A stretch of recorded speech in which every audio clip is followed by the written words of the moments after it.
ಹೀಗೆ ಅಯೋಧ್ಯೆಯ ರಾಮಲಲ್ಲಾ ದರ್ಶನಕ್ಕೆ ಮೊದಲ ದಿನವೇ ಲಕ್ಷಾಂತರ ಭಕ್ತರು ದೌಡಾಯಿಸಿದ್ದಾರೆ. ಆದರೆ ಭಾರೀ ಸಂಖ್ಯೆಯಲ್ಲಿ ಬಂದಿದ್ದಂತ ಭಕ್ತರನ್ನ ನಿಯಂತ್ರಿಸುವಲ್ಲಿ ಪೊಲೀಸರು ಅಸಹಾಯಕರಾಗಿದ್ದಾರೆ.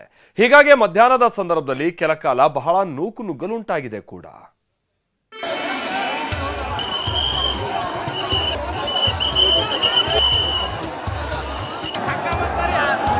ನಿನ್ನೆಯಷ್ಟೇ ಪ್ರಾಣ ಪ್ರತಿಷ್ಠಾಪನೆ ನಡೆದ ಬಾಲರಾಮನ ದರ್ಶನಕ್ಕೆ ಇಂದು ಅವಕಾಶ ಮಾಡಿಕೊಡಲಾಗಿದೆ.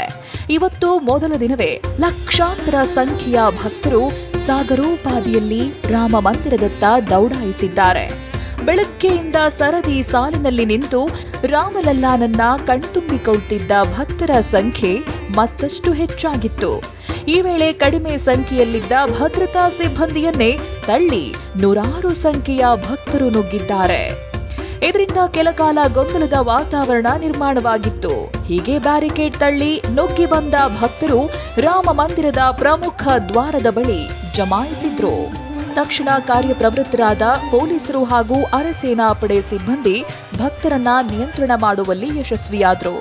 ಇನ್ನು ಮಧ್ಯಾಹ್ನದ ಬಳಿಕವೂ ಭಕ್ತರು ಬಾಲರಾಮನ ದರ್ಶನಕ್ಕೆ ಕಾದು ನಿಂತಿದ್ರು. ಈ ವೇಳೆಯೂ ಬಾಲರಾಮನ ದರ್ಶನಕ್ಕೆ ನೂಕುನುಗ್ಗಲು ಉಂಟಾಯಿತು. ಇನ್ನು ಭಕ್ತರ ನೂಕುನುಗ್ಗಲು ವಿಚಾರ ಗೊತ್ತಾಗ್ತಿದ್ದಂತೆ ಮಂದಿರದ ಆವರಣದಲ್ಲಿ ಸಿಎಂ ಯೋಗಿ ಆದಿತ್ಯನಾಥ್ ವೈಮಾನಿಕ ಸಮೀಕ್ಷೆ ನಡೆಸಿದ್ರು.